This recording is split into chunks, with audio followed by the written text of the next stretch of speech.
Varus, bringe meine Legion zurück. So in etwa soll Kaiser Augustus ausgerufen haben, als im Jahre 9 nach Christus hier 3 römische Legionen, das müssten ungefähr um die 20.000 Mann gewesen sein, verloren gegangen sind. Hier, das ist Museum und Park Kalkriese am nördlichen Teutoburger Wald. Und hier in etwa soll auch die Varusschlacht stattgefunden haben. 2 Tage bin ich hier unterwegs, schaue mir die schöne Gegend an und gucke mal, wo ich auch sonst noch auf Spuren der Römer und der Varusschlacht stoße. Viel Spaß dabei. Ich besuche von Freitag bis Sonntag meine Frau, die nahe dem Weserbergland zur Kur ist. Am Freitag fahre ich die südwestliche Hälfte der Tour, am Samstag wird gewandert und am Sonntag fahre ich dann die nordwestliche Hälfte der Tour zurück zum Startpunkt. Insgesamt komme ich dabei auf rund 480 Kilometer. Unterwegs bin ich Mitte August. Ich habe den Freitag frei und als ich am Museum starte, ist es noch vormittags und die Straßen sind entsprechend leer.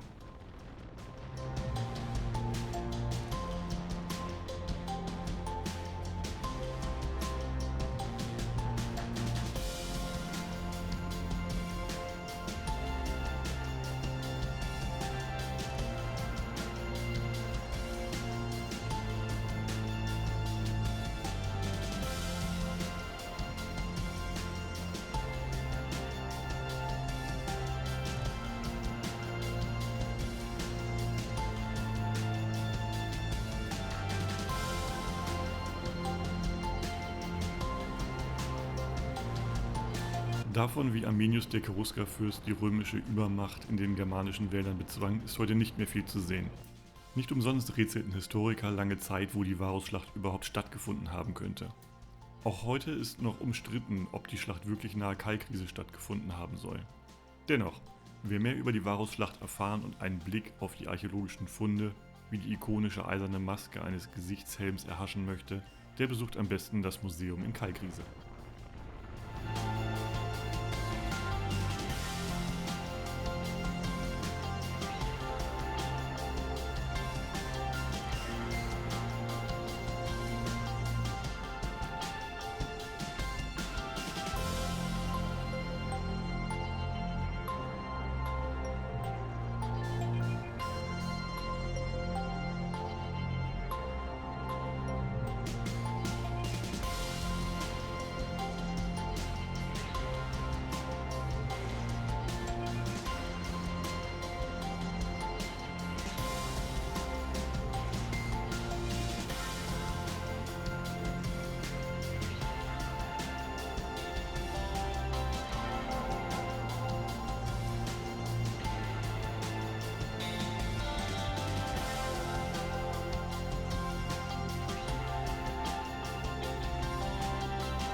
Wem der Sinn nach bayerischer Küche steht, der findet entlang dieser Tour auch schön im Wald gelegen das urige Wirtshaus Malepatus samt Biergarten. Mir bleibt der Zutritt heute verwehrt, denn heute hat es noch nicht geöffnet. Die GPX-Daten zur Tour findet ihr wie immer auf meiner Homepage.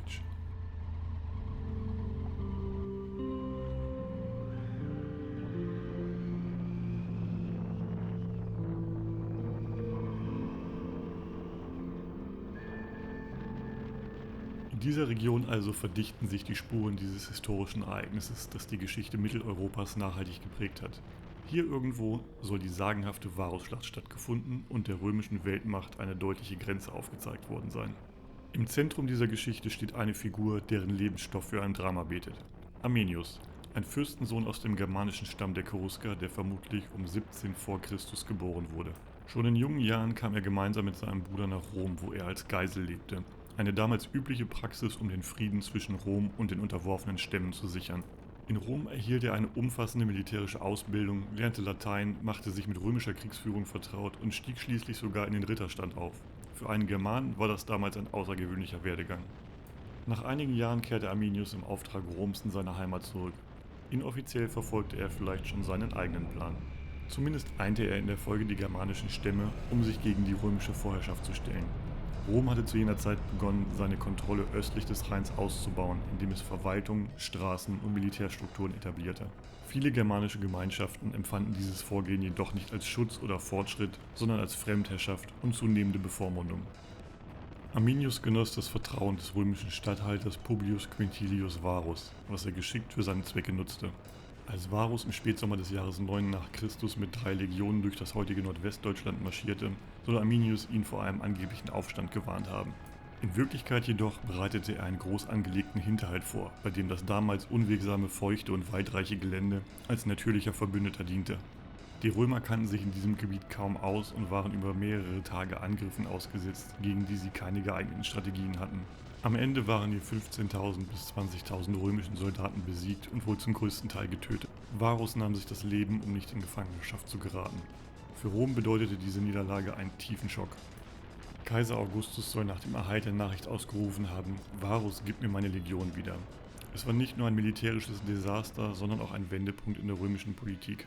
Die Pläne zur Ausdehnung des Reichs über den Rhein hinaus wurden endgültig aufgegeben. Fortan markierte der Rhein die Grenze des römischen Machtbereichs in Mitteleuropa. Arminius wurde daraufhin wohl in weiten Teilen Germaniens als Befreier gefeiert. Allerdings währte seine politische Führungsrolle nicht lange, denn die Einheit der germanischen Stämme, die er während des Krieges noch erreichen konnte, zerbrach nach dem Krieg rasch. Alte Machtkonflikte und Stammesrivalitäten flammten wieder auf. Auch innerhalb seiner eigenen Familie wuchs der Widerstand. Im Jahre 21 nach Christus wurde Arminius schließlich von Verwandten ermordet. Sein Versuch, ein dauerhaft geeintes Germanien zu schaffen, blieb damit unvollendet. Trotzdem hatte die Varusschlacht langfristige Folgen. Sie stoppte nicht nur die römische Expansion, sondern markierte auch eine kulturelle Grenze, die über Jahrhunderte hinweg Bestand haben sollte. Wer heute also mit dem Motorrad durch diese Region fährt, erlebt nicht nur eine landschaftlich reizvolle Tour, sondern bewegt sich auch durch ein geschichtlich bedeutsames Gebiet, das vor langer Zeit die Machtverhältnisse in Europa verschob.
So viel gefilmt habe ich heute nicht, aber bei 28 Grad war mir das doch ein bisschen zu warm, um überall anzuhalten und in die Kamera zu reden. Jetzt hat es sich etwas abgekühlt. Ich bin auf dem schönen Zeltplatz und mache mir jetzt erstmal was zu essen. So, zum Abendessen gibt es gleich erstmal ein Corvair Dunkel vom Weltkulturerbe Corvey, nehme ich an, ist das irgendwo gebraut. Und dann gibt es eine Reispfanne mit einer Paprika, habe ich mir noch mitgebracht. Tomate aus dem heimischen Gewächshaus und Halloumi-Käse. Bisschen Olivenöl dabei. Und los geht's.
So lässt sich doch aushalten.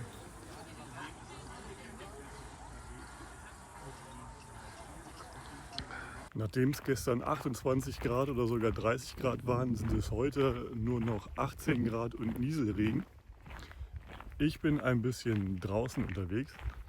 Die Externsteine und das Hermannsdenkmal habe ich euch als Punkte in die Route einprogrammiert, sodass ihr sie bequem mit dem Motorrad anfahren könnt. Das tue ich auch. Heute bin ich allerdings mal unterwegs und gehe querfeldein von den Externsteinen zum Hermannsdenkmal. Mal schauen, was es hier so zu entdecken gibt.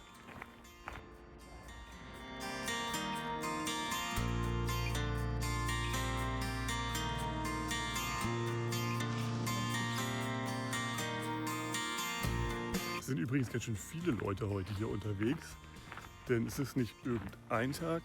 Heute ist Jubiläum. 150 Tage, 150 Jahre Hermannsdenkmal. Und da ist eine Menge an Buden und so weiter aufgebaut. Ich bin ja gestern ja schon mit dem Motorrad lang gefahren. Ich bin mal gespannt, wie es da heute aussehen wird. In jedem Fall wird es voll werden, denke ich. Auf meinem Weg liegt auch die Ruine der Falkenburg aus dem 12. Jahrhundert. Über 200 Jahre war sie bewohnt, aber verfiel dann zunehmend. Ab 1802 wurden die Reste sogar als Steinbruch freigegeben, damit Häuser und Straßen mit den Resten gebaut werden konnten.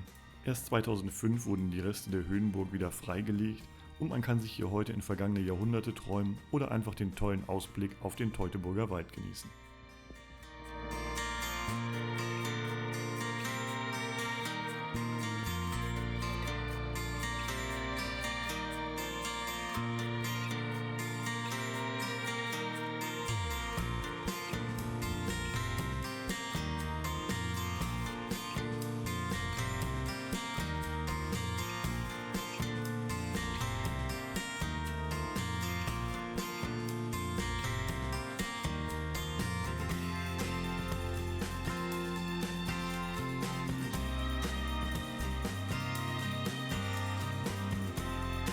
Wer nicht nur wenige Stunden, sondern gleich mehrere Tage wandern möchte, der kann auf über 160 Kilometern dem Hermannsweg folgen. Mir reicht diese kurze Wanderung heute allerdings auch erst einmal schon aus, um tiefer in die Wälder einzutauchen. Das Hermannsdenkmal bei Detmold erinnert an Arminius, den Sieger der Varusschlacht. Errichtet wurde es aber erst rund 1800 Jahre später, nicht unbedingt aus rein historischem Interesse, sondern eher als nationales Symbol. 1875 wurde die über 53 Meter hohe Statue eingeweiht. Bis zur Erbauung der Freiheitsstatue 1886 war es die höchste Statue der westlichen Welt. Arminius, der nun Hermann genannt wurde, wurde zum Sinnbild für den deutschen Freiheitskampf stilisiert. In einer Zeit, in der Deutschland politisch zersplittert war, diente er als Projektionsfläche für Einheit, Stärke und Unabhängigkeit. Die antike Figur wurde so Teil eines nationalen Mythos, der bis heute nachwirkt. Beim Denkmal selbst war es wie vermutet sehr voll und das bunte Kulturprogramm samt Mittelaltermarkt und lokaler Spezialitäten war wirklich ein schönes Highlight am Ende der Wanderung.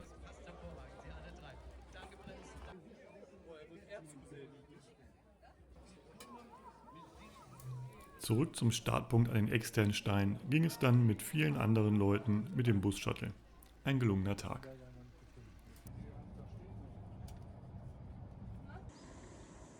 Morgens auf dem Campingplatz gibt es nur einen schnellen Kaffee, während ich das Zelt abbaue. Fürs Frühstück muss ich zunächst einen Bäcker ansteuern und mir Brötchen holen. Beim Blick auf meine Route habe ich allerdings schon eine Idee, wo ich frühstücken könnte.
Ich bin auf dem Kötterberg und es regnet zwar nicht mehr wie auf meiner Tour durchs Weserbergland, aber es nieselt immerhin. Aber ich bin heute auch mal nicht der einzige Motorradfahrer hier. Hier gibt es einen schönen Unterstand. Hier werde ich mich jetzt erstmal hinsetzen und in Ruhe frühstücken, denn das habe ich auf dem Zeltplatz nicht mehr gemacht.